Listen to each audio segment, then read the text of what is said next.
So, Mr. Chairman, as I did say earlier, I showed 5 commissioners, including yourself.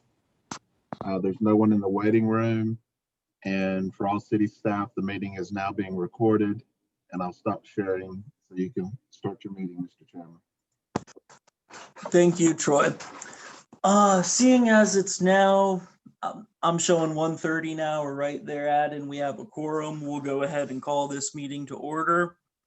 Good afternoon, everyone. This is the November meeting of the Greensboro Minimum Housing Standards Commission. Y'all are here today for cases involving housing code violations at properties. And when your case is called, we'd request that you, first of all, raise your hand on the Zoom app, notify Troy, who's controlling the administration of this Zoom hearing, to speak. We are concerned with everything that is above the ground, anything related to buildings, structures, Okay. like that. And what we're looking for is a concrete plan from the property manager or homeowner or person involved with the property of how to fix these violations, timelines, names of contractors that are being used, things like that. To start with, we do have as first thing on our agenda approval of the minutes from our October meeting. Those have been dispersed to the commissioners. Are there any motions on the floor about that? Mr. Chair, this is Commissioner Nazem, and I would move that we accept the minutes from the meeting in October. Thank you. This is Carolyn Bickerstaff, and I second. Thank you. We have a motion and a second. All those in favor? And we'll do the roll call vote. Commissioner Bickerstaff? Yes. Commissioner Brown? Commissioner Nazem? Yes. Commissioner Waddell? Yes. Chair Isikoff? That passes unanimously. Excuse me, sorry, Chairman, I've just checked in and my name wasn't called. Oh, I apologize. Commissioner Young? Yes. Thank you. That passes unanimously. Next up, I'll ask city staff for any changes to the agenda. We do have 3. Number 8, we need to move to the withdrawals. It has met compliance. Number 26 needs to be removed from the agenda. It's already been rescinded. And number 27, instead of an order to repair, it should be an order to demolish. That will be rescinded as well. Thank you. Anything further?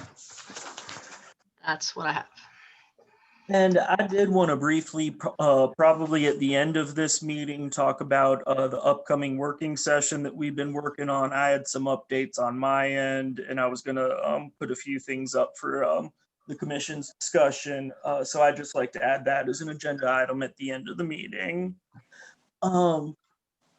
Next, we'll do swearing in of city staff who plan on testifying.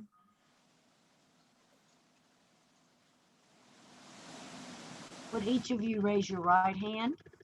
Do you affirm the testimony you give in the following matters will be the truth, the whole truth, and nothing but the truth? I do. Yes. Thank you. Please proceed.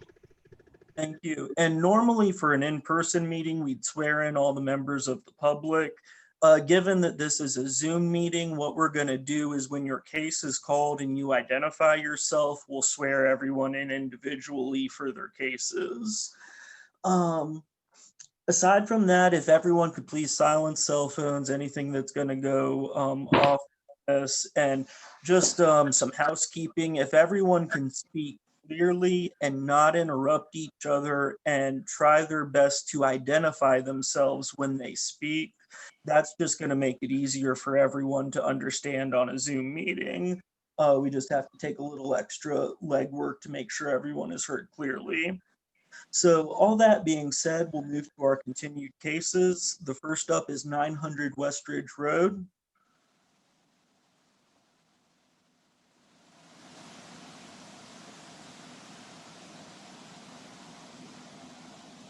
So for that, Miss Kinney, Amanda Kinney. Yeah, she is supposed to be attending. I don't see her on here. There she is. So she's connecting. Yep. And is I she can at- just. I apologize. I can just address the board. Miss Kinney, I was there on November 3rd to hopefully do a final inspection. Miss Kinney was unaware that her electrical permit had not been signed off yet. She was unaware that there were some corrections that needed to be made. Her electrician hadn't forwarded that information to her yet. And I did see that they had an inspection scheduled for today, but the inspector noted that he couldn't get into the residence. So she still only has the final two permits. The repairs have been made. She just has to clear out the electrical and the plumbing has to be fixed. I'm glad to hear that. And I'm noting it was a similar good process at our last meeting in June, and you were saying similar things. So it sounds like it's maybe just a couple days from being done. Is that fair? I believe so. Like I said, the electrical, he didn't relay the information to her. So I notified her of that on the 3rd and she contacted him immediately. And I did see that an inspector, they must have set up an inspection today and something happened and they didn't meet because he noted he couldn't get into the home. Okay. Commissioners, I'd be in favor of just a 1 month continuous to give time for the final wrap up to happen. Does anyone have any thoughts? We didn't get a chance to even hear from the person Yeah. trying to swear it in, so I figured we should just remove it from the agenda and just table it for another time. Odds are we won't see it again, even if we remove it from the agenda, because the lady ain't online. Can we confirm with council that if we just removed it from the agenda, it would be de facto pushed to the next meeting just in case something happens that needs it to be heard? Yes, we would just pull it because we need her consent to actually continue the case. Yeah. Okay, so I think, Mr. Brown, that's the proper way to go. So that would be I don't believe that's voted on, so that would just be removed from the agenda due to lack of the owner consent. Mr. Chairman, Miss Kinney, I just let her back in. She must be having technical difficulties, but she's back into the room. Wonderful. Miss, can you hear us? I'm here. Hi, Miss Kinney. We were just Hey. getting to your case, and Inspector Rustin had given us some updates saying you're pretty close to being done. I am. I was supposed to have the. I'm sorry. We can't go forward until I'm sorry. she's done the proper parts of what the council's about to say. Chair Isikoff, we just need to swear her in and confirm that she consents to the meeting. My apologies. Let's go ahead and do that. Ms. Kinney, would you please raise your right hand? Do you affirm the testimony you give in the following matter will be the truth, the whole truth, and nothing but the truth? I do. Thank you, ma'am. Please proceed. Good afternoon, Miss Kinney. My name is Jasmine Preston. I work in the city attorney's office, and I know you've been here before, but we just want to let you know that you do have an option to have an in-person hearing, and nothing.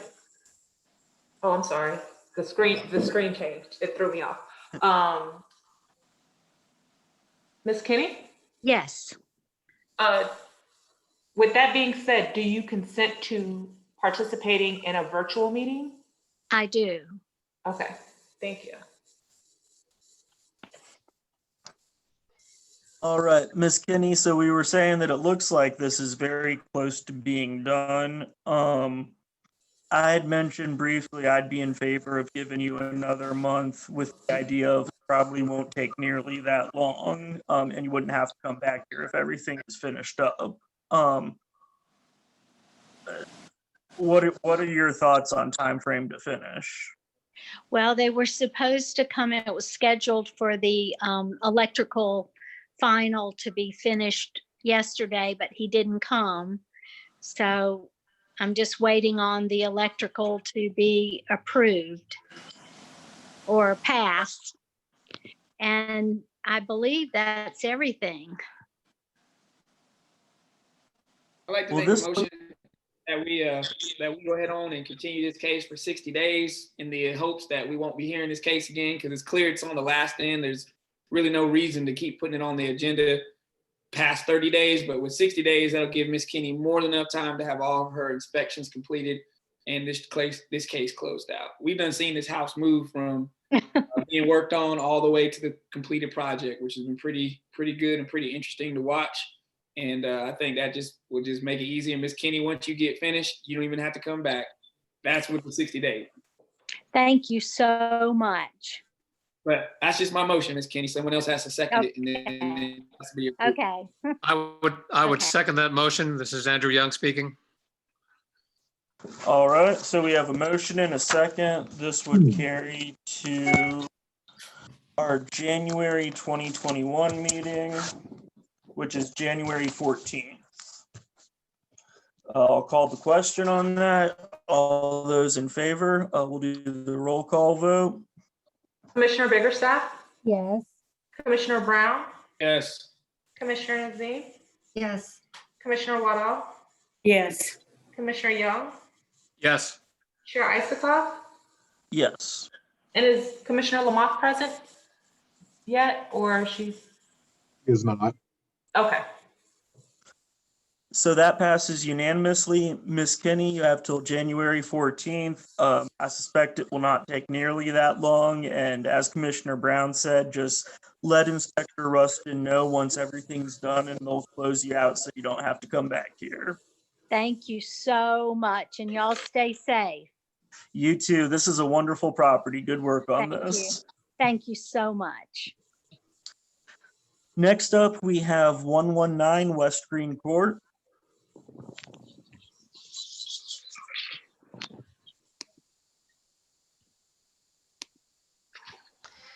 Mr. Jones, I believe, is here representing that property. Yes, I am. And we'll get you sworn in, sir.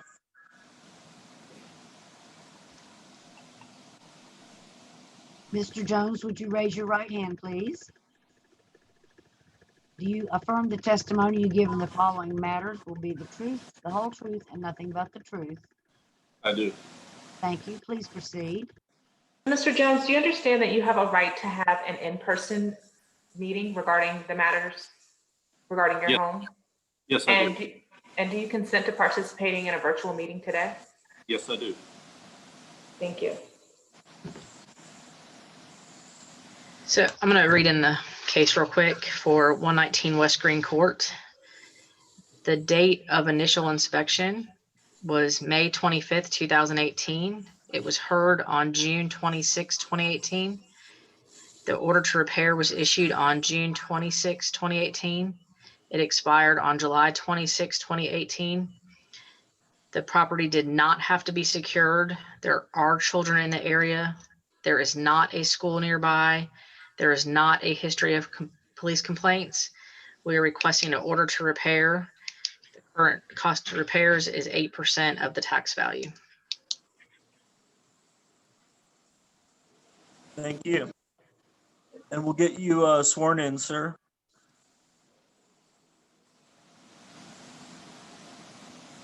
I've already sworn him in. Oh, my apologies.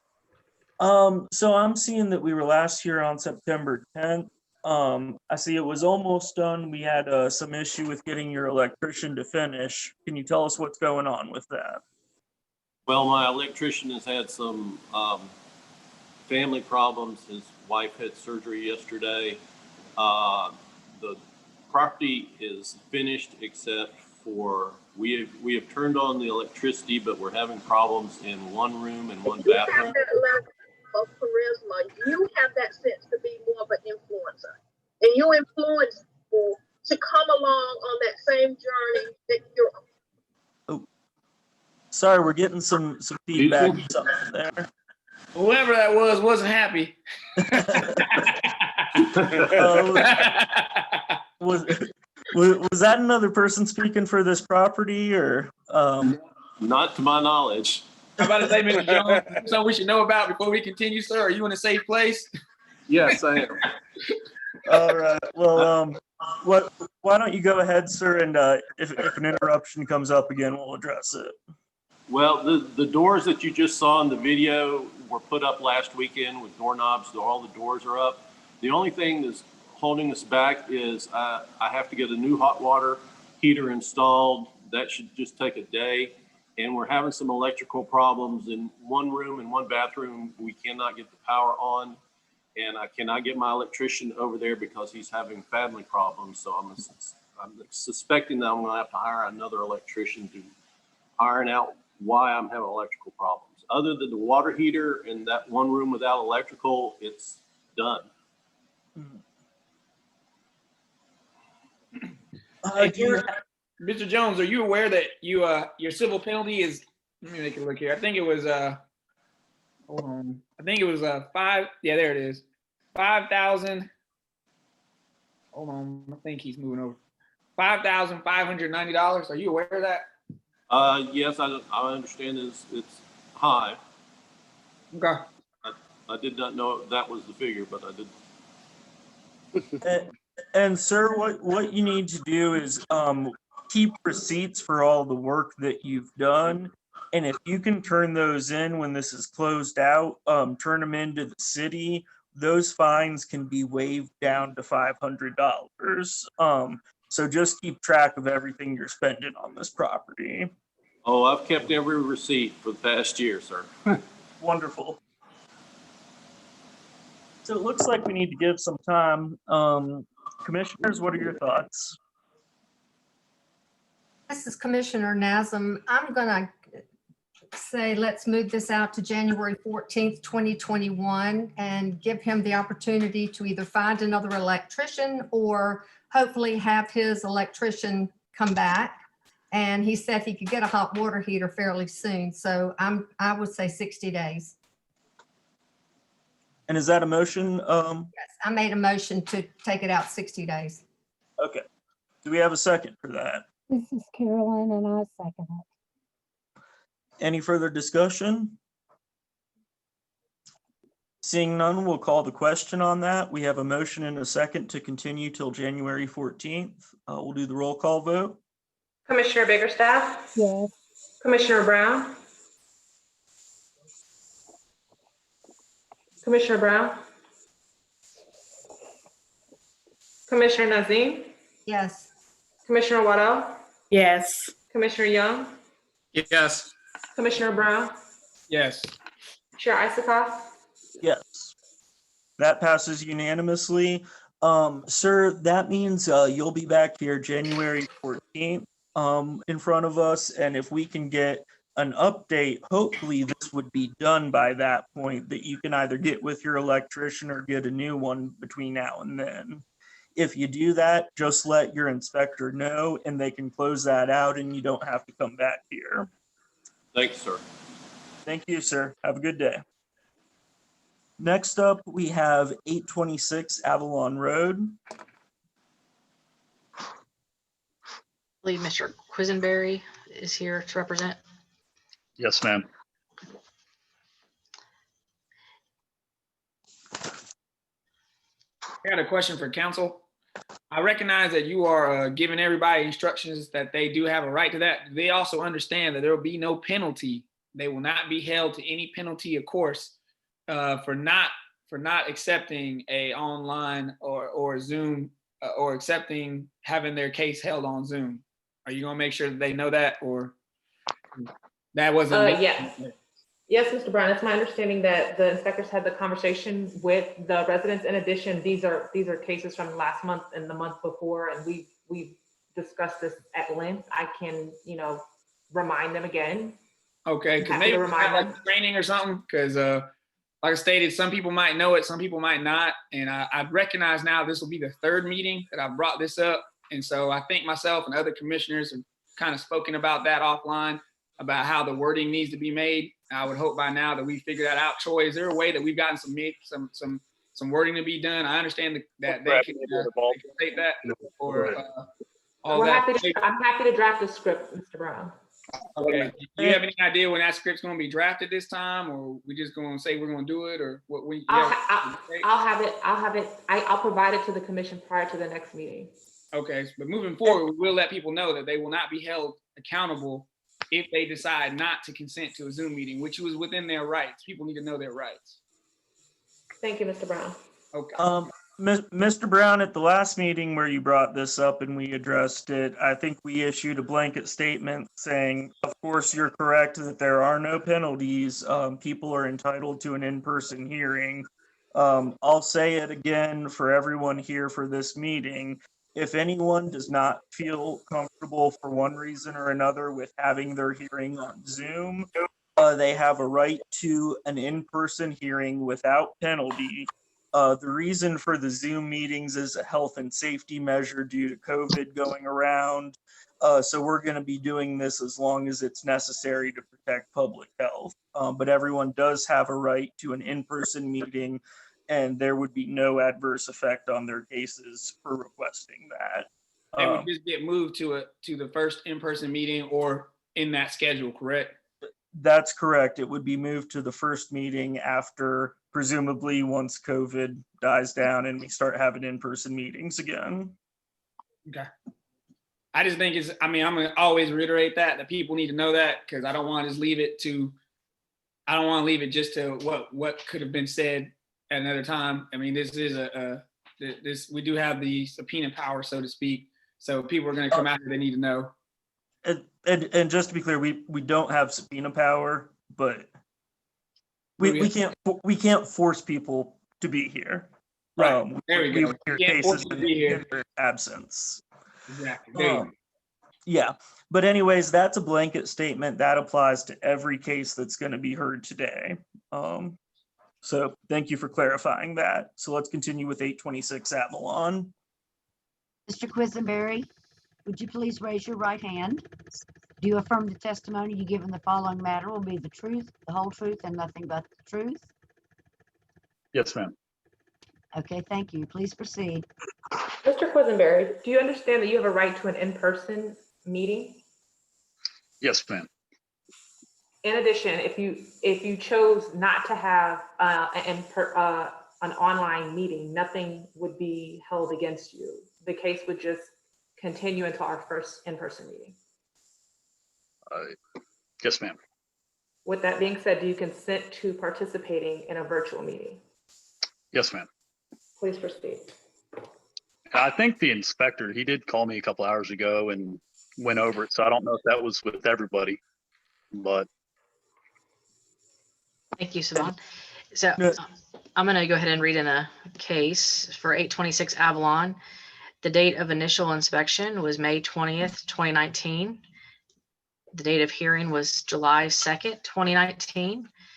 The order to demolish was issued on July 2nd, 2019. It expired on August 1st, 2019. The property did have to be secured. There are children in the area. There is not a school nearby. There is not a history of police complaints. We are requesting an order to demolish. The repair cost is 89% of the tax value.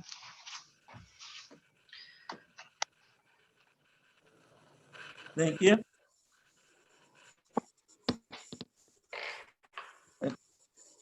Sir, can you tell us what's going on with this property? Definitely. So this property is inside of a LLC account or whatever. So it's an investment account. So we're not allowed to put, I'm not allowed to put my own money into it. It has to be generated by the properties in that account. We got held up with COVID for our funds. We had several properties that we were going to sell and rents that were going to pay for this, and the sales fell through because of COVID. So that was a concern that set us back a few months. We did actually get all the funds together, so we have all the money now for that. We hired a general contractor. I'm not allowed to do work on the property myself because that's considered an illegal contribution to the account. So we hired a general contractor, and he was supposed to be making progress on that. And we checked back in with him, I don't know, a month or two ago or something like that. And there had not been any progress, and come to find out the guy had a heart attack. So actually, I guess it looks like he did start tearing up some of the floor. So the guy had a mild heart attack, and he's been in the hospital for the last couple of weeks, or month or so, or something to that extent. So we either got to put a little bit of pressure on him to perform or hire a new general contractor. But that's where we're held up at this point. So again, we've made progress on the financial side of things. So we have the money to pay for it. It's just our general contractor had health issues. Mm-hmm. And I just want to make sure, are the funds necessary to complete this project? Are those in the trust account for this property now? Correct. Yeah, that's what we had to Okay. wait on. So we have the money now to do it. And do you have a pretty good buffer that you think that could cover everything without having to get? Correct. Yeah, and that's what we were waiting on. So we're good to go financially. It's just getting the work done. And like as soon as COVID hit, it's like we couldn't hire anybody. You couldn't get anybody out there. And then unfortunately, the guy that we did get, unfortunately, he had health problems. So it's like pulling teeth to get people out there to work. And have you had any luck looking for someone new since this guy had a heart attack? Or This has been a development on the last week or two that we found out what was going on because we couldn't get in touch with him. And it's one of those sad sob stories. He has 20 grand of our money now, and no materials are on site, blah blah blah blah blah. So I mean, we can still cover it even if we can't recoup that, but we're trying to work with him so that we don't have to bring him to court to get that money back and everything else, because it's just a little tricky. If we got to put that money into it, I don't know if I'm allowed to, because that money's been coming out of the account. I don't think I can put another 20 into it of me personally. I think that he would have to put it back in. I don't know how that works. So that's just kind of the last week of development. I got a question for you, sir. So yes, sir. When did y'all find out that no work was being done on your property? You say about a week ago. So up until now, you thought everything was fine. You've never checked on it. You've never called in. They never called you on the day that he had a heart attack or anywhere close to that day within a month. When I was notified, when we started looking, was when I believe his name's Inspector Crawford. I'm not sure his name, but he said, "Hey, I want to come out and video it." And I gave him the code, and I said, "Awesome, the guys should be out here working. Please let me know if he's not." I live in Raleigh, and I own a Christmas light business, so this is my busiest time of the year. So for the last couple of months, I have not been on site because this is our busiest time of year. So I was relying on him to get it done. And we weren't able to get in touch with him or anything else. So it took a few weeks to try to get in touch with him. So you're saying that you literally we just found out this week. You paid somebody $20,000 and you haven't checked in with them for a couple of weeks or months? Is that what you just said? Well, I pay a property manager for that, and I personally have not checked in on him. And so that's unfortunately that's the situation. And the property manager just found out too. The reason why I'm asking is because I was reading your notes from the last time we talked, and I know you were trying to secure finance on everything. And that was back when Heidi Fleshman was still on the board, which was a while ago, right at the beginning of COVID. Now we're kind of near, we're in the middle of COVID, I'd say probably on the back end of it, and still the property kind of looks the same. So I recognize this is in District 1, which is the district I represent, and I'm just wondering how you can pay somebody money and they don't have no updates, they don't tell you nothing. So I guess, if you don't know anything, you don't know anything. But being candid with you and in due diligence, I would hope that if you pay somebody some money of that amount, you would be getting weekly to daily updates on what's going on, especially since there's no material on site. That's also kind of questionable. Like, how's it going to fix it? Yeah, I'm in full agreement with you there. And also keep in mind, I'm not the sole owner on this account. So I did not have me personally the final call in hiring this particular guy. I would have set it up as different draws, different payment plan and everything else. But the decision was made to hire this guy and the updates simply because of the lack of skilled trade that we could even get out here to give us quotes. So I guess the motivation was, hey, he was responsive. He's actually coming out, following through on quotes and everything else. So according to my understanding, there was progress being made. And when the inspector said, hey, nobody's out here, nothing's going on, that's when I checked in with my property managers and everybody else, and I got involved. So it's just, unfortunately, it's just, again, I'm not allowed to go out there. I mean, I can't even pay the guy a check. I mean, technically, he has to work through the property manager for it to kind of even be legal. Like unfortunately, I'm limited on what I can do myself. Like I can't even go out there and cut the grass. So it's just, our hands are tied a little bit. And perhaps I'm familiar with these types of investment vehicles. For the rest of the commission, what happens here is this is a way to use your retirement account to invest in real estate. And my understanding is there's pretty good tax benefits for doing that. But it has strict regulations that the property is held in a trust, and that, as Mr. Questenberry is saying, you can't use your personal funds. You have to use the funds in the trust as a matter of law. Is that right? Fair? Yeah, even if I put my own time into it, that's still considered like that's because I'm only allowed to put a certain amount of money into the account every year. And so even if I put my own time into it, that is considered an illegal contribution if I've already put that money into it. Everything has to go through the property manager. Like I'm just, my hands are tied on what I can do with it being legal. Who are you using as your property manager? Don Sheffield got his. I didn't. Sir, Sir, you only have a building permit there, and that's an owner permit, so I don't think you took it out.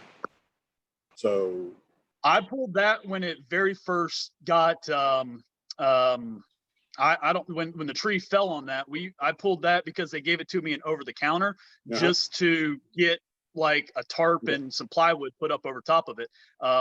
And that's the conversation I had with the property manager. I said, so what permits have been pulled by the general contractor, at least so I can show them that permits have been pulled, and it's just crickets. So there's no permits except for the one you pulled, and you didn't really need that permit to put a tarp over. Well, we put the tarp up right away, but you saw that the whole roof and everything was caved in. So I got a permit just for structurally fixing it. And that money came out of the that money did come out of the account, but that was like a year or two ago or something. I mean, it's been a long time since that permit's been pulled, and we got everything temporary sealed up, and then we got a permanent roof put on there.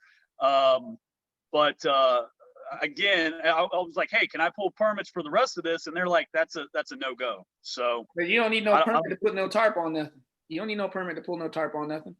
You don't need no. If you look at the roof, it's a brand new roof. Like that's what the permit's for. For structural fixing it up. But you still don't need no permit to put a tarp on nothing. You need a permit for a roof, but not a tarp. But if you can't do it, then why would you pull a permit to do that if you can't do it? Actually, what's that? As the owner of the house, he could pull the permit. He doesn't have to do the work, but he could pull the permit. But I was just the limitation is on use of funds. He cannot use his personal funds outside of what's allowed by this investment vehicle. Doesn't it cost money to pull a permit? Did you use your personal funds to pull that permit? It costs money to pull a permit. Last time I checked, $78. It's still money, right? It is. So that counted as money that went into the account. So it's only $78, but that counted as part of the contribution to the account for the year. So, story short, what's your plan for this thing? Since you already done gave some money to somebody, what's your plan? Plan is to either put pressure on the guy to start fixing it up or hire somebody new. Sounds like it's going to be better to hire somebody new if he's stuck in a hospital bed. What you think? I think he's back at the house, but I agree with you. Who's your property manager, sir? I got to look up the exact name. I don't know it off the top of my head. I apologize. Okay, no worries. It should be in the notes. I think we put it in the notes last year or something. I'm not sure. You don't know who the property manager is? Is that what you just said? You don't know who your property manager is? I forget the name off the top of my head. I apologize. Is it a large company? Is it a singular person? No, it's a company. They manage, I think it's like Triad Investors Realty, but I always get it mixed up. All right, so make sure I got this straight. Triad Investment Realty. The guy didn't do any work. He ain't pull any permits. You don't know you don't off the top of your head know the name of the individuals who are supposed to be managing the property outside of yourself. And the inspector is the one who told you ain't no work being done. Is that correct? Yes, sir. What we got right now? Okay. Yes, sir. All righty. So, sir, this would be something if you can get on your property manager, because they should be the point person that's what you're hiring them, and you're giving them the, I'm presuming, a rent commission to handle all this for you. So I would suggest looking them up and getting in touch with them to push them to work on this. But where we're at, we do have to make a decision going forward. So You make a motion, or you want to make a motion? I was going to open it up for discussion with the other commission members. I'm definitely down with that. I mean, I'll go first. Honestly, I feel like maybe we need to go ahead and uphold the inspector on this one. We don't got a lot of time going into it. We don't really have a lot of action on it.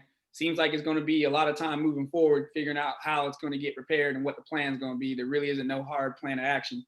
And second of all, I'll be quite candid with you. I'm a little bit confused on the trail of money of where it's gone and the trail of action of where it's going on it. The place is pretty much in the same state that we saw it back when Heidi Fleischman was still with us, and that was a while ago.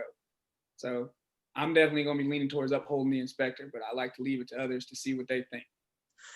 And one thing I'll point out is that the purpose of these types of real estate investments is incentives are given through the tax code and through other things for people to invest in dilapidated properties. And I think that's what Mr. Questenberry has done here. So, I see as kind of a policy thing of, we have an investor who's come in and is fixing a property to make it, good quality, make it a good rental house to have in Greensboro.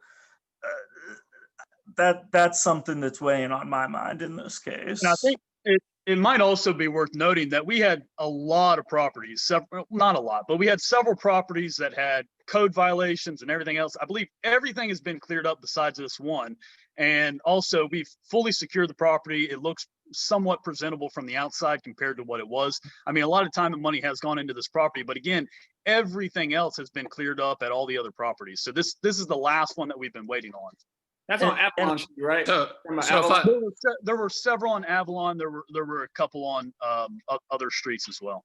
Now, but I believe this is the only outstanding violation. Are you the ones who bought Avalon Trace? Avalon Trace Apartments? Okay, never mind. Mr. Chairman, if I could, I do appreciate, Mr. Chairman, your explanations of these complicated relationships and stuff. And it seems like you're inclined to be generous and all, but I don't understand how a lot of these relationships that the investor has and problems really concern us. I'm just trying to understand, as it's been laid out, he has not been in touch with his people who are supposed to make certain things happen. We're trying to hear what kind of plan there may be going forward. Mm-hmm. Do we really need to hear all this other stuff about the trust and everything like that in order to make some kind of decision here? I agree with Commissioner Young on this one. Like, all that other stuff is just side point. Long story short, you pay somebody $20,000, ain't nothing been done. Person who's over it, you don't even know their name. Long story short, I drive down Avalon. I was on Avalon Street just yesterday doing some plumbing work. So it ain't like whether they're going to invest to make it better makes no difference. Long story short, we've been looking at it since the same place. There ain't no material on site. Ain't nobody working on it. So it's something we need to look at. Don't make a difference what the investment is. I'm not concerned about the tax savings. What I'm concerned about is if you're gonna make it a better place or not. And so far, you ain't. So, well, if you look at the other properties that are right beside it, we own the two right beside it, and those are very presentable. You got families that one's lived in there for, I believe, 10, 15 years, even before we owned the property. The one even right beside there has been fully remodeled. I mean, I'd argue it's one of the nicest units to rent at that level of income available, definitely on the Avalon area. I mean, when we go into a property, we're trying to make it look really, really, really nice and affordable for people to live there. So, I mean, the end goal, if you look at our history and how we have cleared out these other violations, that's going to be the goal for this unit. We got thrown several curveballs. I mean, even for my personal business, when COVID hit, I was having 100 applications a week and it went down to 0. It's been pulling teeth to get somebody out there to do work. And then once again, we got thrown another curveball. So we have been overcoming a lot of these issues. What our end goal is to make it a very nice livable unit and affordable for people. And I'll be honest with you, I'm glad you said that. I have yet to see somebody come in front of the board and be like, my end goal is to make a crappy unit and be a slumlord. I ain't met nobody yet to say that. So I would imagine that you would say something grossly nice and positive. But at the end of the day, your actions will speak louder than your words. And that's just how I feel. I think our history on the other units show what our actions will be once we can get somebody out there to get the work. Unfortunately, we're talking about this unit, not those. So, Mr. Brown, what we have here, though, is an unavoidable circumstance of a contractor having a heart attack. And we got a guy from Raleigh who's investing money in Greensboro in an area that needs safe and affordable housing, saying, you know, yeah, my contractor had a heart attack. That life happens.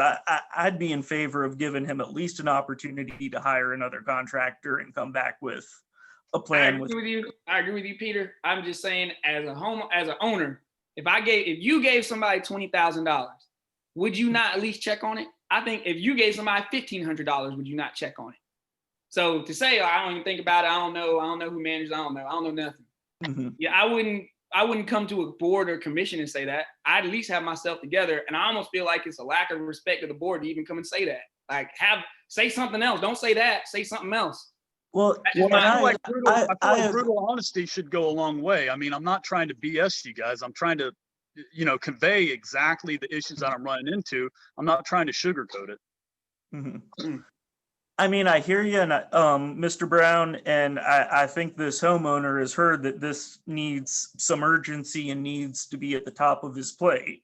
But just with an outside life circumstance, with the contractor having a heart attack, I wouldn't be in favor of upholding today. I'd want to give a chance to see if we can get someone else in there. But here's my question. How long is that going to take? I can show significant progress by your next meeting.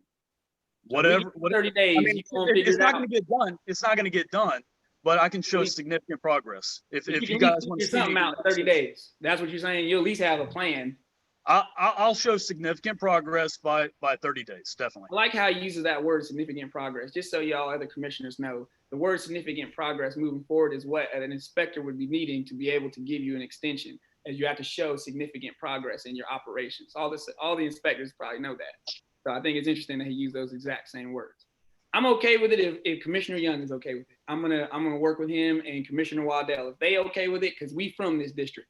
And I don't worry about where an investor's from, Peter. I don't care if he's from Greensboro or Raleigh, but I don't want District 1 looking terrible because you can't figure out who you gave money to and what they're doing. And I understand people have heart attacks and other issues, but I feel like you need to have better due diligence on this project because it looks exactly the same.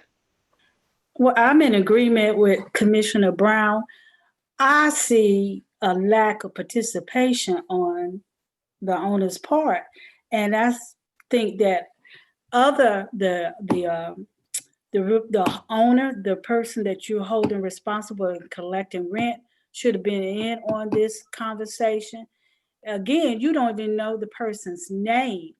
And there's been a lot of time devoted waiting on improvements, but I don't really see your involvement in getting this piece of property fixed in a timely manner. I'm really disappointed in the improvement that's lacking thus far. I sympathize with the man that had a heart attack, but your lack of involvement to make sure that other things were taking place, that just disappoints me right now. I fully understand, Miss Linda. I agree. Commissioner Young, what you think? So, what I'd say is, Mr. Quisenberry, I think, when all's said and done in the next few minutes, all that we're basically empowered to do is to figure out, we give you an extension, how long is that going to be based upon what we're hearing, and then also or to uphold the finding here. I think what we're all trying to do is just, we know you've got money in the game. We like, if something blows up, you're going to lose the money, I guess, or your investors, or however that works. But that really isn't part of our business, as far as I understand it. We're just trying to assess, what do we do next in the next steps if we vote on something. Is that correct, Chairman Isaacoff? I mean, yes, we are ultimately voting on next steps, and I think we're taking in all the information to determine what the best next steps would be. So on that basis of what you just said, Chairman, I mean, I think with Mr. Quisenberry, if you fully understand this, you know, there are some of us who have doubts, not because we don't believe you in anything you've said and everything, but there's a consideration that the commission wants to see progress being made. And there is some reasons for us to be concerned that, say, in 30 days' time, progress is being made in a substantial kind of way, where we're not just talking about this stuff again in the next meeting. That's the kind of vibe in the sense that I get.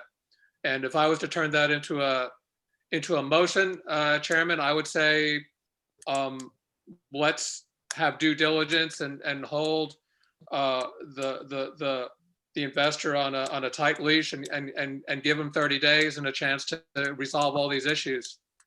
That's my motion. I'll second the motion in a terms of work across the aisle, so to speak. So I'll second that motion on the terms that Mr. Quisenberry, I would hope that you have a plan of action next time we see you. Because I'll be candid with you, I'm on the same page as Ms. Waddell, who's from District 1 like me. We need to get that thing ironed out one way or another. And I almost want to ask you, but it doesn't really matter to us, so I'm not going to ask you. But I'm real hesitant when people say we're just trying to create affordable housing for that area. What do you mean by when you say that area? What does that mean? The area that the house is located in. Right. We have, well, what do you mean by the type of people you're serving? What are you trying to say? I'm saying whoever wants to live there, we want it to be a good, affordable, clean, healthy, safe place to live. That's our goal. We're not trying to be slumlords. We're not trying to get it done for the cheapest. We want it to be nice and presentable in a place that I'd live in. If I don't have it rented, I want to come there and I want to stay the night. Like that's what I want. If my sister needs a place to live, I want it to be comfortable enough where my sister can go and live if she needs a house to stay in.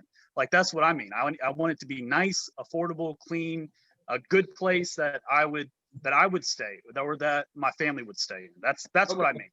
That's what you mean. Because for a split second, I almost thought you meant something else, but I didn't. I was like, let me give you a chance to say what you mean. You can call me anytime. I promise you. If you and I go get it a little different like that, you and I'll be on the same page. I got nothing to hide. I'm not. I got nothing but love in my heart, man. I apologize if I came off wrong. All right. Well, we done made a motion for 30 days. I guess we got to call. Mr. Chairman. We call the question, please. Yes, Mr. Powell.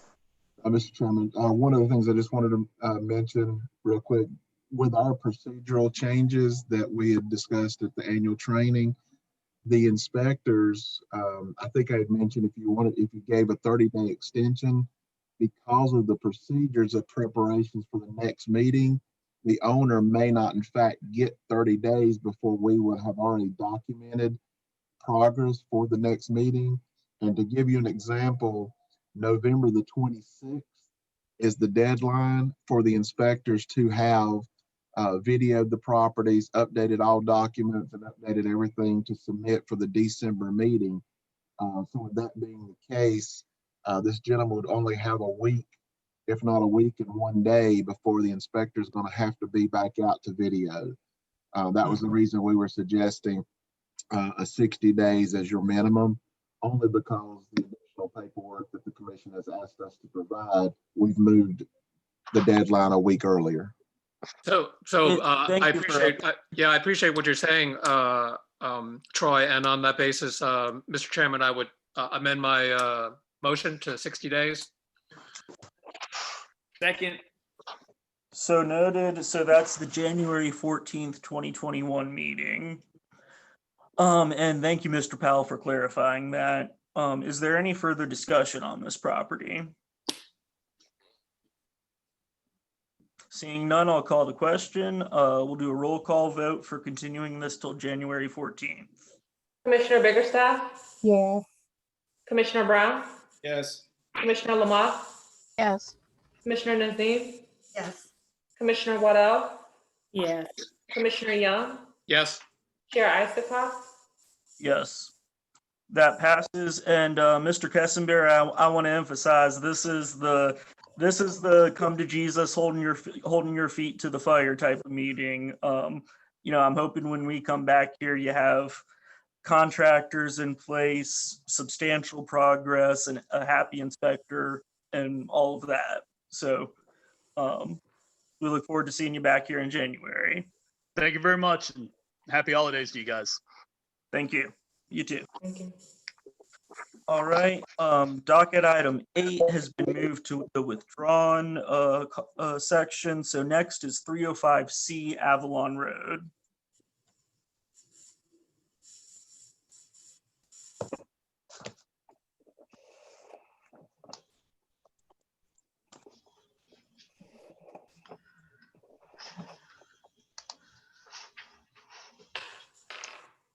Good afternoon, Commissioners. Can you hear me? Hello, Mr. Bartley. Yeah, we can hear you. Do I need to be sworn in and go through the part about giving consent? Yeah, we'll get you sworn in and also read off the case facts. Mr. Byerly, would you please raise your right hand? Do you affirm the testimony you give in the following matter will be the truth, the whole truth, and nothing but the truth? I do. Thank you. Please proceed. Mr. Byerly, do you understand that you have a right to an in-person meeting? I do. And if you choose to have an in-person meeting, you will not be penalized for waiting until such time that it can occur? I do. And do you consent to participating in this meeting virtually? I do consent to the virtual participation. Thank you. So for 305C Avalon Road, the date of initial inspection was March 6, 2019. The date of the hearing was April 2nd, 2019. The order to repair was issued on April 4th, 2019 and expired February 5th, 2020. The property did have to be secured. There are children in the area. There is a school nearby. There is not a history of police complaints. We are requesting an order to repair. The estimated cost of repairs is 33% of the tax value. Thank you. Mr. Byerly, welcome, and tell us what's going on with this property. So at the time that I was in front of the commission back in, I believe it was June, we had just gotten a structural engineer into the apartment. The trusses that support the roof in the building were compromised to the point that they weren't salvageable. We subsequently ordered the trusses, pulled a repair building permit just kind of as a blanket, repaired the trusses and have the new trusses installed and the roofing back on to the roof covering. It's a metal roof covering that's back on there. We had hoped to have been further along and quite frankly not be here by now, but partially because of COVID, we have been waiting on a HUD refinance of the entire property to close. That was supposed to close in the early part of the summer. That is probably not going to close until around at the end of the year. The good news is that we have received what they call a firm commitment from HUD on the funding. So it's a matter of time before the closing happens, but it's very complicated closing the type of a HUD loan. In addition to that, we have been quite strapped to be able to bring any other monies into the project because of the large delinquency that we have on our rent rolls on the property right now, also due to COVID. We plan to, as soon as we get the HUD loan closed, though, their repair reserve account that totally puts the money that needs to be put to put the unit back into circulation that will flow into our accounts. And Mr. Barley, I had a question for you. You just said that some of the rental stuff that are coming in, did you say delinquencies on rental income? Is that what you said? Certainly. Oh yeah. Yeah. There's a lot of that going on. I mean, there's the moratorium. I feel people's pain. I understand it. It's a struggle for us. It's a struggle for our residents. Yesterday afternoon, walking around the apartment complex, helping people do online applications for the HOPE program that the state has. It helps us, it helps them, but it's a struggle time for everybody. And just so the other commissioners know, there's a huge amount, and only because I work as a service guy, for many people that own properties, there's a huge amount of, unfortunately, people have lost a lot of jobs and they can't afford to pay the rent. So there's a lot of landlords right now that aren't making any monies, and they use the monies they make to be able to make repairs on their properties. And so it's super challenging. And I know we've been doing stuff that I haven't seen my uncle do since I was a child. Like, we've replaced water heaters and furnaces on credit, where people say, well, I promise you I'm going to pay you when I get some money, but they need heat today, so we need you to fix it. Like, we've been doing repairs on that.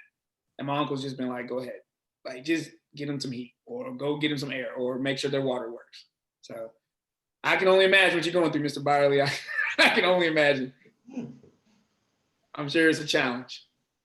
Mr. Byerly, have you, you said you have secured the HUD funding? So loan hasn't closed. It's in their hands, but we've received what they call a firm commitment from the from HUD and from the underwriters. But Okay. HUD is just super slow. We hope that maybe we close by early December, but we're kind of being realistic and think it's probably going to be the end. Okay, and that's all the funding you need to finish everything? Sorry. As soon as we do that, then there's a repair reserve that's functioned as part of a HUD loan, which basically meant we had to have a plan for that unit, and part of the closing costs or the closing monies go into an account that we have to use for specific capital improvement projects on the property, which include finishing 305C. Okay. About 20% of the value of the property is required to be escrowed into a repair reserve account. Mr. Byerly, do you think that if we move this to January, that would be enough time to get a financing decision back and get that resolved? And I think by then, that's all we're waiting on to be able to start again. I think once we start with my boss being a general contractor and having all these staff that do that, just putting the money in, I mean, we can have the unit finished very quickly, but we'll know by January exactly where we stand. Okay. Is that a motion, Peter? I think, did you have a motion, Mr. Brown? I was waiting for you. January 14th? That'd be my motion, 60 days to see what's happening with this HUD financing. Oh yeah, we all know Mr. Byerly fixes stuff, so. Yeah. Appreciate that. And he knows where his money's going, and he knows who's over it. And guess what? It's on the same street. Imagine that. That's a good thing. And Mr. Byerly, I know your organization is doing very good work for Greensboro. And they manage money well. They know where their $20,000 goes. They don't just throw it up and walk away. All right, so I'll second the motion. All right, any further discussion? Seeing none, call the question. We'll do the roll call vote. Commissioner Bickerstaff? Yes. Commissioner Brown? Yes. Commissioner Lamont? Yes. Commissioner Nazim? Yes. Commissioner Waddell? Yes. Commissioner Young? Absolute yes. Chair Icica? Yes, that passes unanimously. Thank you, Mr. Byerly. January 14th is the next hearing date. Thank you. Have a They good even one. got a furnace sitting in there. Look at that. They even got a Goodman furnace sitting in there. Might be one of your furnaces, Mr. Brown. It might be. I might be getting my uncle might be like, go over there to Avalon Street and fix that. Might be. All right, next up, we got 1316 West Florida Street. 13 West Florida Street.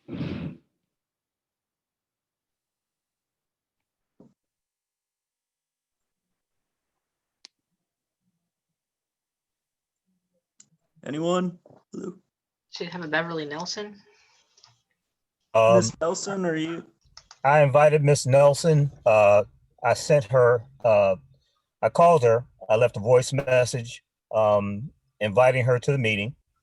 And I included in my voice message that she lives in Massachusetts, that if she would not able to attend the Zoom, it wouldn't be held against her, it wouldn't be negative against her. And I sent her a text message as well. I'm still waiting to hear back. Did you make her aware of her civil penalty amount of $1,970? No, I did not. please make sure you make her aware that she knows she owes that money. People want to know what they owe. So I think given it sounds like there's lack of consent, I think we have to take this off and push it to the next one. Council, is that the correct move in your understanding? Yes. And I don't believe that requires a vote, so we will remove that from the docket today. Next up is 1511 Wilden Place.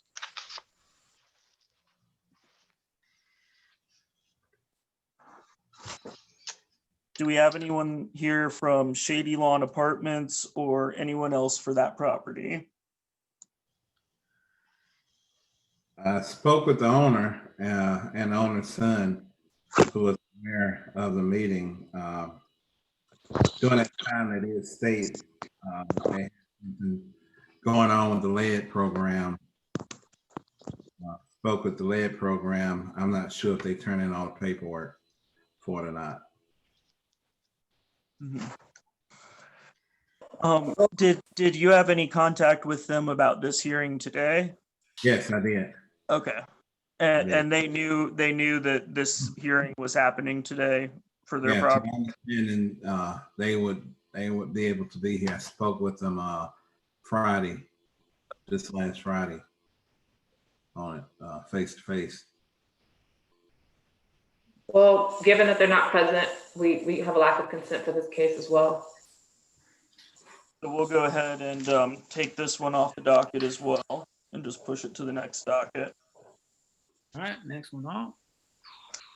And that finishes up our continued cases. Now we're moving to new cases. The first new case is 4123 Lawndale Drive. We have a Miss Johnson. I Hi. believe.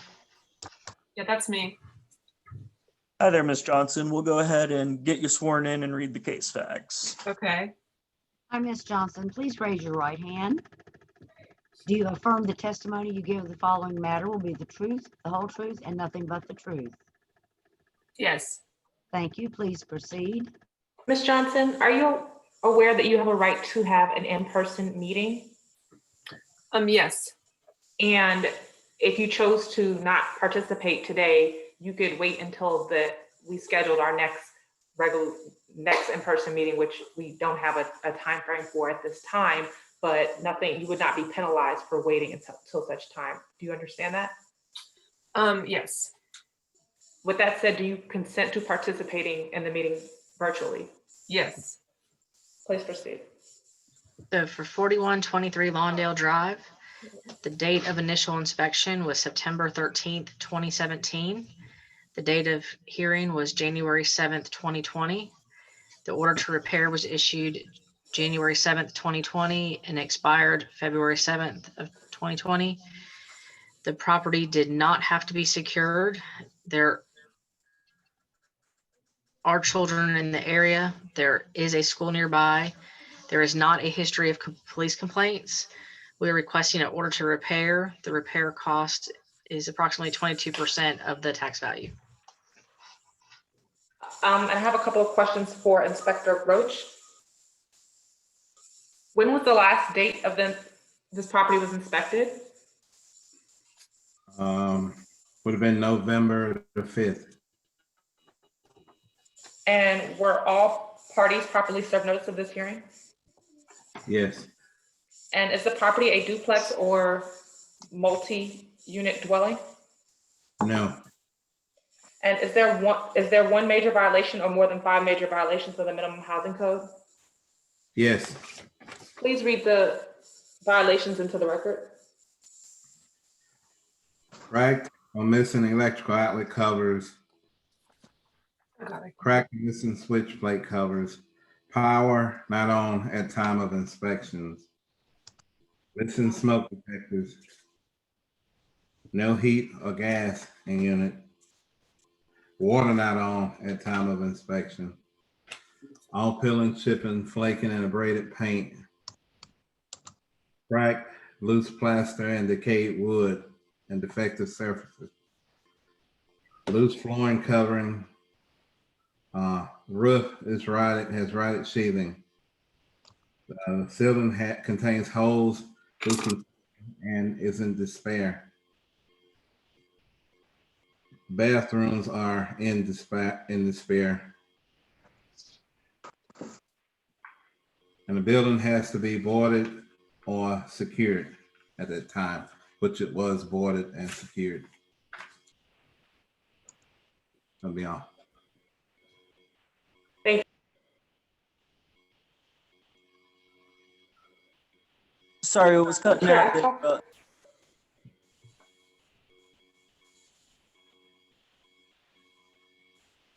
It was cutting out there. Were you finished reading the violations? Yes, sir. Okay, thank you. Ms. Johnson, tell us what's going on with this property. Okay, so this is pretty painful for me because this is actually my childhood home and I haven't seen these images. I am not in Greensboro. I am in Wilmington, North Carolina, but it's co-owned by my father and my brother.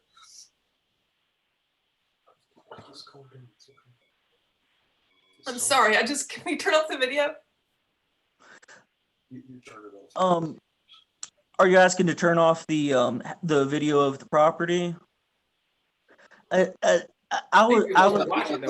what she means. Yeah.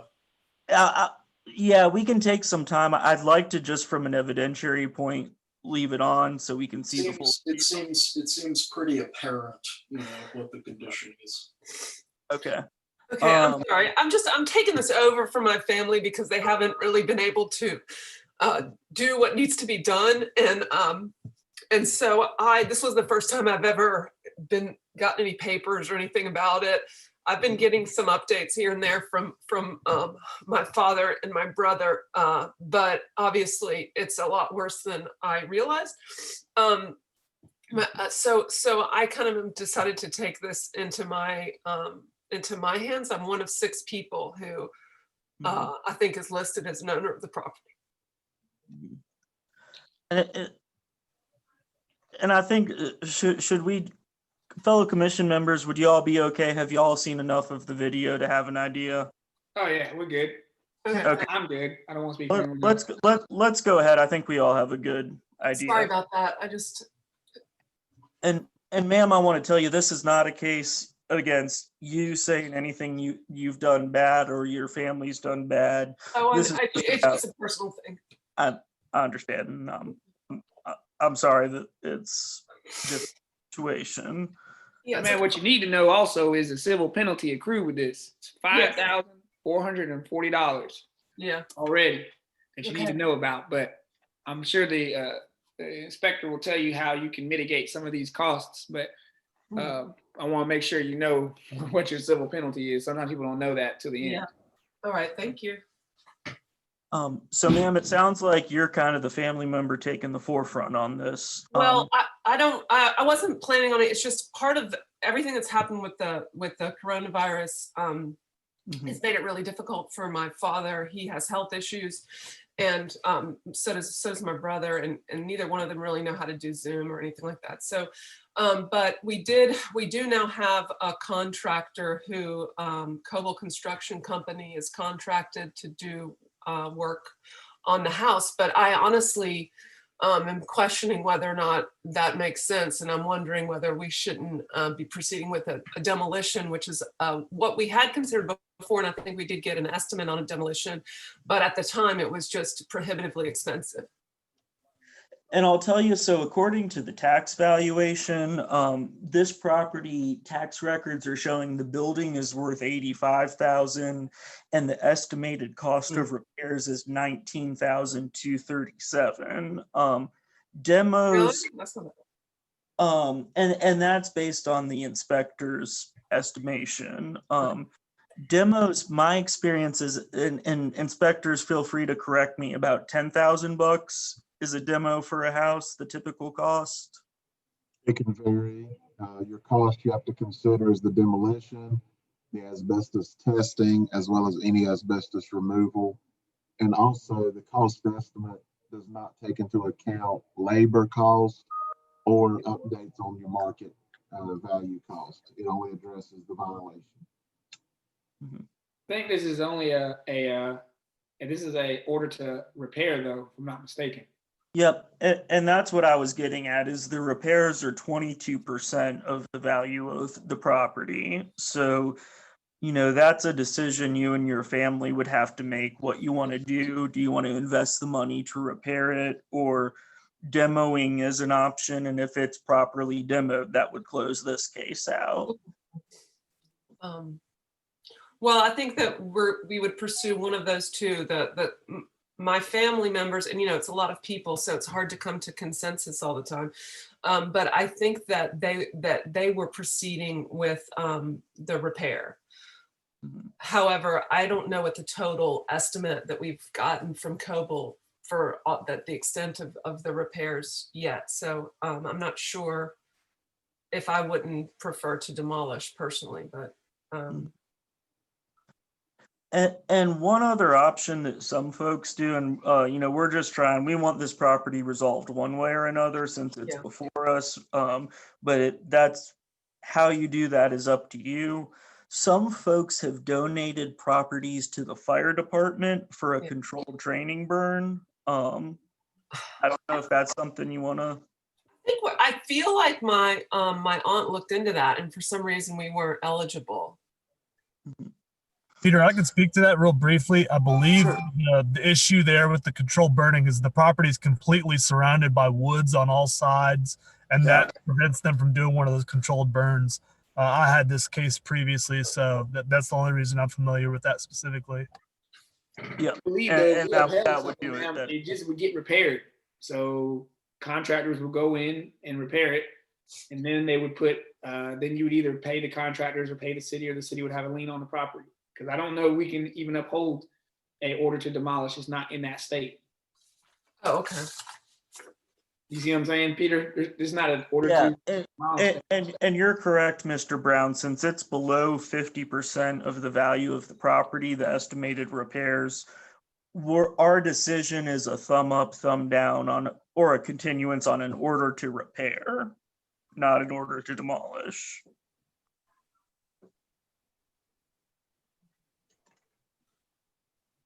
So Ms. Johnson, and I stand corrected by any of the commissioners, but Ms. Johnson, I think what we need to hear from you and your family, and obviously it's not going to happen today, but basically what your plan is moving forward.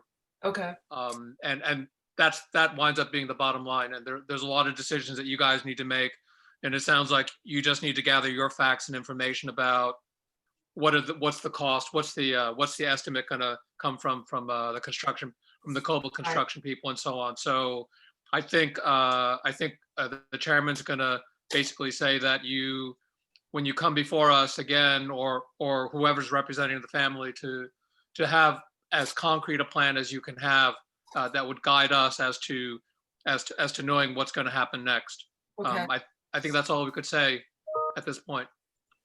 Can I just ask a question? Because the letter I got in the mail says order to repair or demolish. So the demolish is not on the table. It's just repair. And that's just the wording of what we do. So 50% is the threshold. If damages or repairs are below 50% the property value, it's repair. Over 50% demolish. Here, and the numbers for you and your family to consider: the building tax value is $85,700. Tax value is typically about 5% below market value, though that can change based on the condition of a property. Right. And the estimated cost of repairs, according to Inspector Roach, is $19,237. So that's the ballpark of what a contractor might be coming to. Okay. So is there anything I can do to alleviate some of the fines that have accrued, the $54.40 that you mentioned? I mean, if I do these $19,000 worth of repairs, does that count against some of the fines?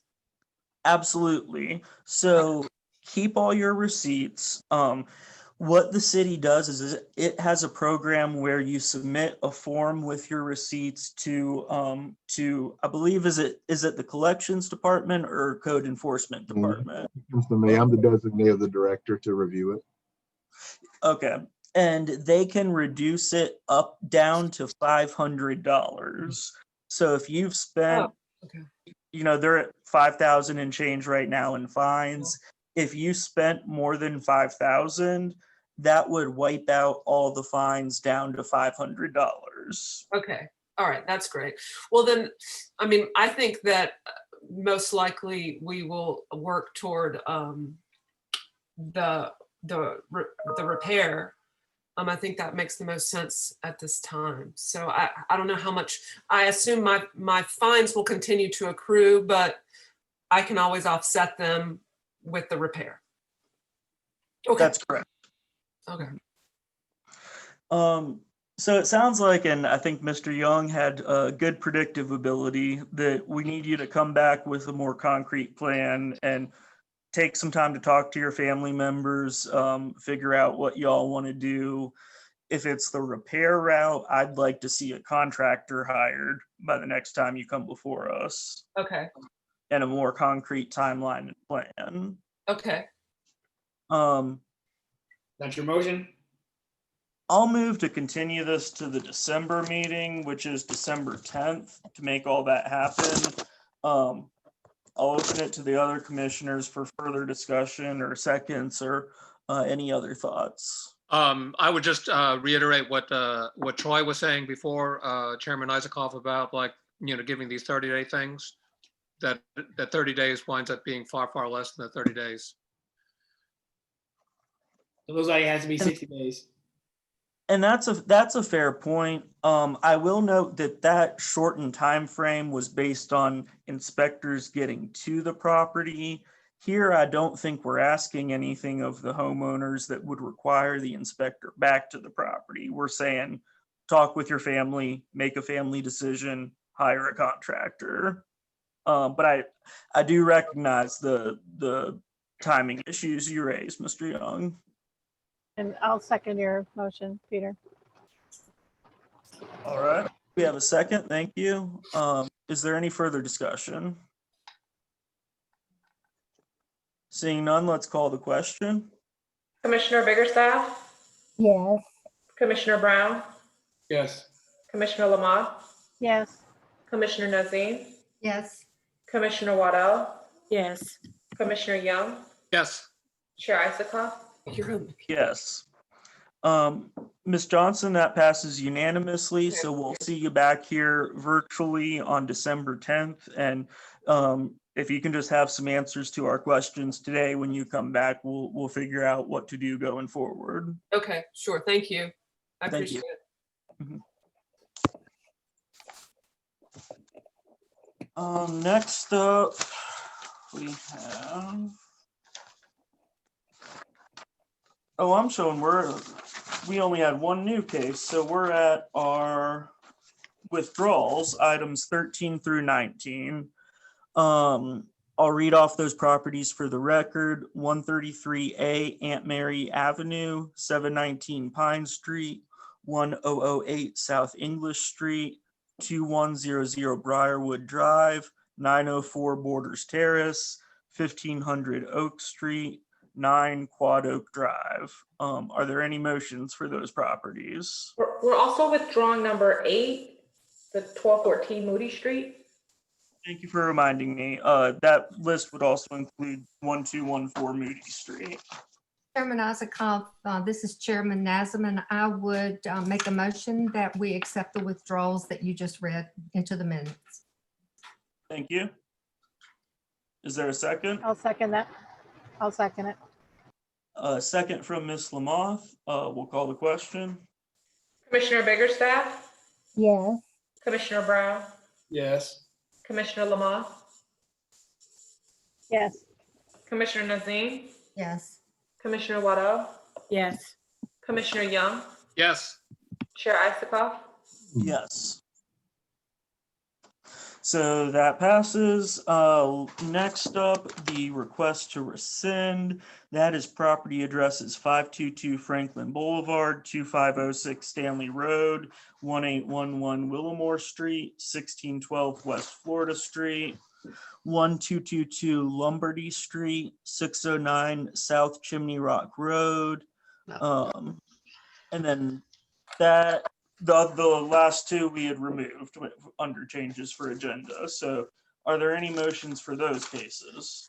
Just to clarify, number 26 was removed. Number 27, 1612 Fairview Street.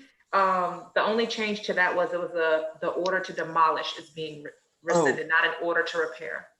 Thank you for clarifying that. So we'll note that 1612 Fairview Street is still on the list of properties that we're considering right now as an order to demolish. No, or to rescind. Or rescinding. Order to rescind. We're rescinding a previously upheld order to demolish. Yes. Okay. Are there any motions for those properties? If you don't mind, just a comment about 522 Franklin. Yes, please. I am Julie Bullard. I helped the current owner acquire this property and helped with the communication. Ma'am, we'll just get you sworn in real quick. Hi, Ms. Billard. Would you please raise your right hand? Do you affirm the testimony you give in the following matter will be the truth, the whole truth, and nothing but the truth? I do. Thank you. Please proceed. Ma'am, and you do you consent to participating in this meeting virtually? Yes. Please proceed. All right. I helped the current owner acquire this property with the order to repair that was already attached to it. And just wanted to let you guys know that Inspector Taylor and LaRue were just a pleasure to work with to get this property back in order. They made the process really easy, and we're happy to report that as of, I think, April of 2019, this has been repaired and is doing well. It's taxes are up to date, and it's a fantastic little investment property. So thank you for working with us on it. We look forward to the next one. Thank you for those words. I appreciate that. Absolutely. So that being said, we still have these cases to consider for any possible motions. Possibly a motion to rescind. Yeah, isn't that what we're doing? Yep, I'm saying can we move and then have a vote on it? Did you make the motion? Sorry? Did you already make the motion and wasn't it seconded? I was asking if anyone has that motion to make. Oh, I'll make a motion. Okay, I'll second it. Call the question. Thank you, Mr. Brown. Commissioner Biggerstaff? Yes. Commissioner Brown? Yep. Commissioner Lamont? Yes. Commissioner Nazim? Yes. Commissioner Waddell? Yes. Commissioner Young? Yes. Chair Isikoff? Yes. That passes unanimously. That concerns our docket items. I briefly wanted to bring up with my fellow commission members, we've been talking about a working session on racial disparities in housing in Greensboro. I wanted to give some updates and also just see if anyone else had any questions or anything to contribute. I've been in touch with City of Greensboro staff member Jody Stanley with the newly renamed Human Rights Commission about having that be a collaborative thing. And we've discussed having a planning meeting next Thursday, the 19th at 10 to 11 a.m. That is not required by any means for any commission member here, but I wanted to extend an open invitation to whoever wants to join for that. This would be to discuss the details of what's going to happen at this working session that we're planning. Peter, So could that you was repeat the date and time, please? November 19th from 10 to 11 is what was slated. We've been communicating this week. I don't have, it'll be a virtual thing. I don't have the connection for it yet. I'll share that with the commission. And once Quick question on that right there. I have a question for Troy. How many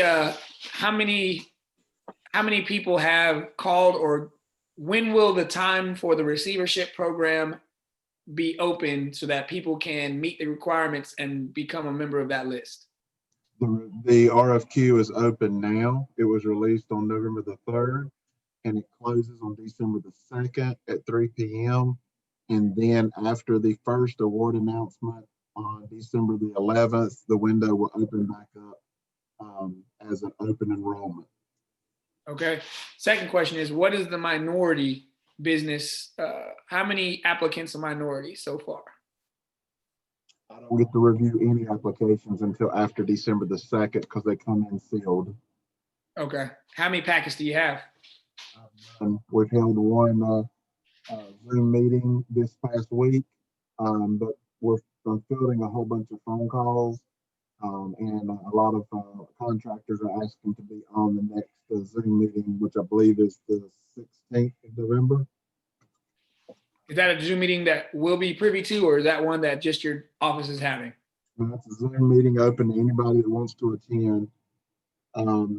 If you go to Greensboro Code Compliance page, there is a receivership page listed, and there's also a contracts page listed at the end of the city's web address. It's /CC contracts, and that will have the RFP, and the last page of the RFP has the Zoom links. And the next one for receivership is November the 16th at 11 a.m. All right. And you don't know of any of the minorities or any packets that are minority owned or anything at this point? I will when they submit them, but I don't know of any now. I know that I have answered a lot of questions and explained the program a lot over the telephone. And we just had a call on Tuesday night with the Greensboro Landlord Association with a presentation that they requested to be made to them. All right. And just so you know, Peter, I don't know where he went to. My screen's wild out. I'm I've been working with the, looks like I'm going to be working with the, with a department, well, I wouldn't say department, but a group from the NAACP and some other organizations as we start to look at racial disparities on commissions and boards. Apparently, I was in an article not long ago. I don't know if anybody saw that, but yeah. So I was in an article, so now a lot of people have been reaching out to me, not just from this city. I've been reached out to from the city of Charlotte and the city of Raleigh and the city of Durham. So we'll see how that goes. All right. I just ask you keep the commission informed of your efforts, and that's all right. Good on you. Definitely. So we'll get a chance to see that, but I'll be at your meeting. You said it's on Thursday at 10. Yes, let me pull up Thursday, November 19th, 10 a.m. to 11 was the email invite, and I will forward, I'll get some call in or whatever software app is being used for that virtual meeting, and I'll send an email to the commission sometime in the next couple days. Okay. So that's what I had that I wanted to share. Is there any further?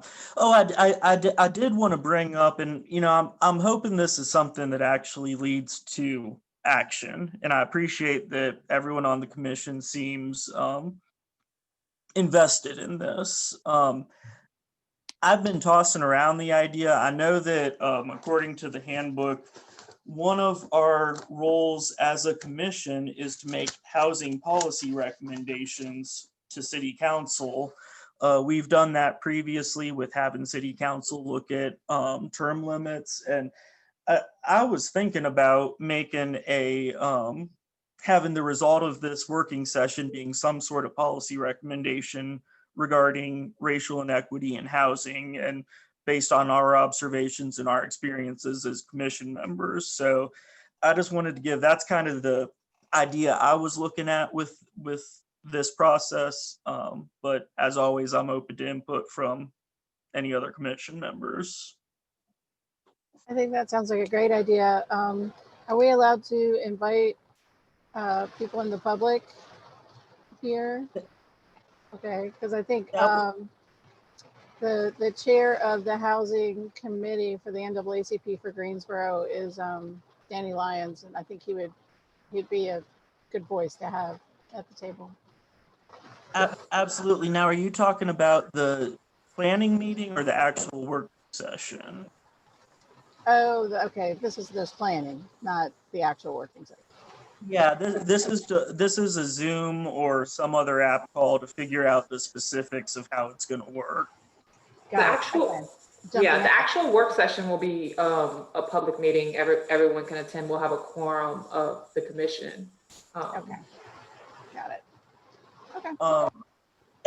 And I would think it'd be a good idea to have some sort of public comment section of that, where, you know, if the NAACP wants to, you know, give a statement of their positions on things, that would be great, and any other interested groups. Is there a tentative date for the actual meeting, or is this will be determined at the planning meeting? I don't know if we've set that. Troy, do you know, has any date been reserved for a working session? No, I don't have any dates. The only dates that the commission had instructed me to try to set was the October 12th and 13th, in which we Stanley notified Dr. Love, and we didn't hear back. Okay. And I think Dr. Love was CC'd on my emails with Stanley. I just don't know the procedure. What, Mr. Powell, what's the best way to get a date on the calendar? If the commission, if the commission motions to hold a special meeting, which could be your planning session, then you would simply make it here, and we would do the proper advertisement. We have 48 hours that we have to do, and we can come. Let's see, 17, 19. We would not be able to comply with the current notices with the Carolina Peacemaker because today would be publishing date, and we would have to have notified them on November the 9th in order to meet a November 19 meeting. If you push that out, then we could send a notice to the paper on the 16th. Well, and the 19th meeting I was seeing is just a general kind of staff and you know, commission member and basically a people within city government who are interested and involved in this. Does that have to be noticed publicly? Even a planning? If there are 4 commissioners present, we would have to give notice as a public meeting.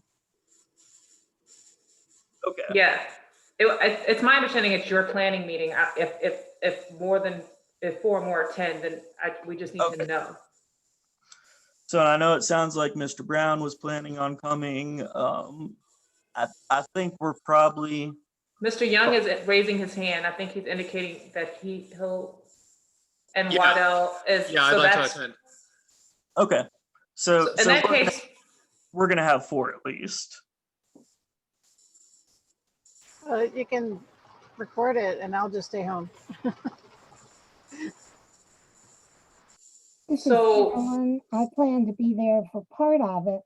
I have a 9 o'clock commission meeting, a county commission meeting, so I may be a little late getting there by 10. Okay, so it was my understanding that it was just a planning meeting with with Chair Isikoff.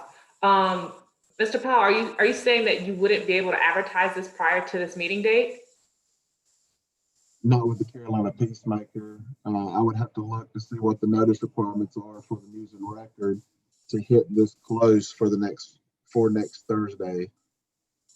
And now the other option is I'd be happy if to keep this forward, I could meet and report back to the commission so we avoid the notice requirements. If the commission appointed 3 people to meet with staff,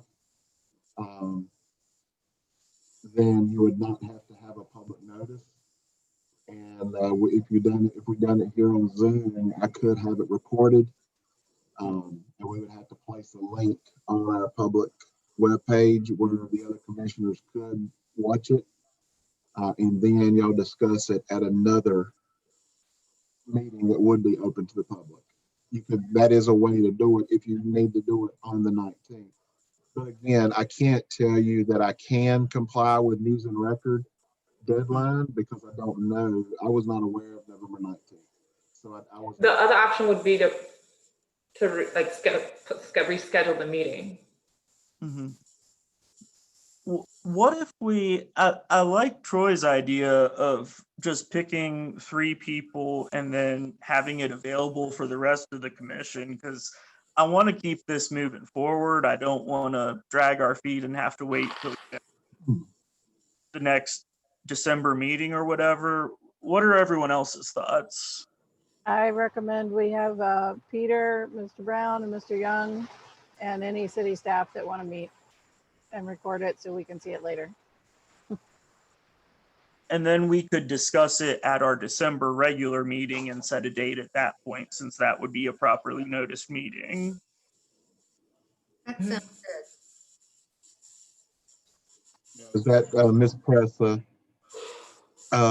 Does that sound like it was going to be proper, or do you think the public would think we would be hiding something?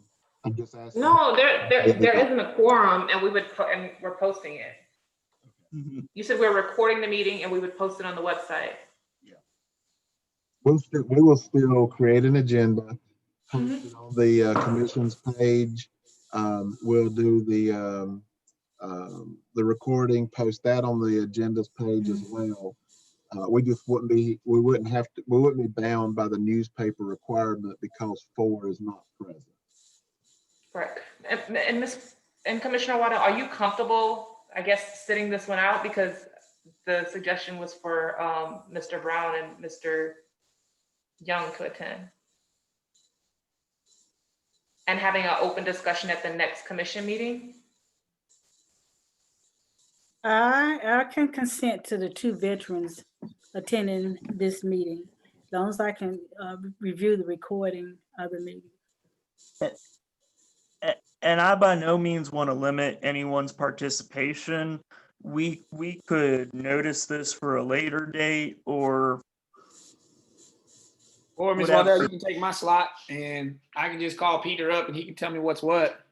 No, you need to attend the meeting. Oh, I do. Yes. Okay. We can parlay later. All right, I'll go do it.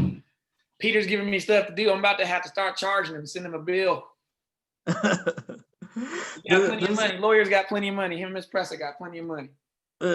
This is all voluntary, but I think it's good to have some planning and have some structure to things. So, and I'm not sure. So we can tune in anywhere, right? Yep, it's virtual, and I'm not sure who the Human Rights Commission is going to have participating. I know Ms. Stanley, Dr.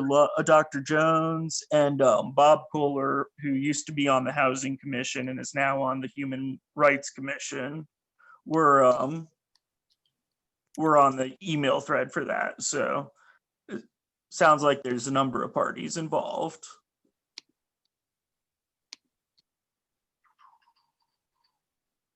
So, all right. Well, I think we have a plan then.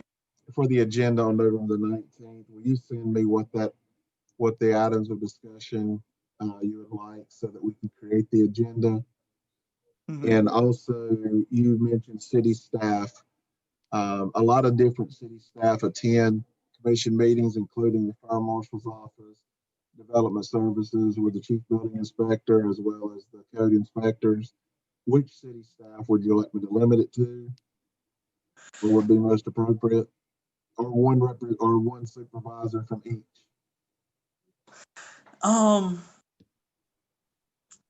That's a good question, and we hadn't gotten that far. Let's start with.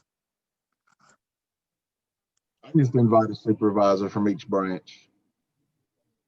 Yeah, that actually let me get with Ms. Stanley. How about that? I'll get with Ms. Stanley and then email you after that. Okay. Okay. So I think that sounds like a plan then.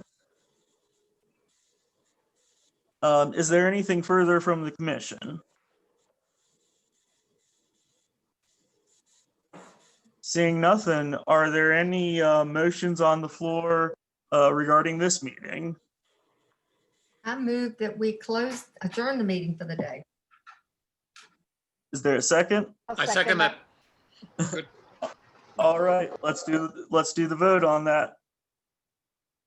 Commissioner Biggerstaff, Yes. Commissioner Brown, Commissioner Lamont, Yes. Commissioner Nazim, Yes. Commissioner Waddell, Yes. Commissioner Young, Yes. Chair Icicle. Yes. That passes. Thank you, everyone. Good seeing everyone. Stay safe, and we'll talk soon. Thank you. Take Have care. a great day.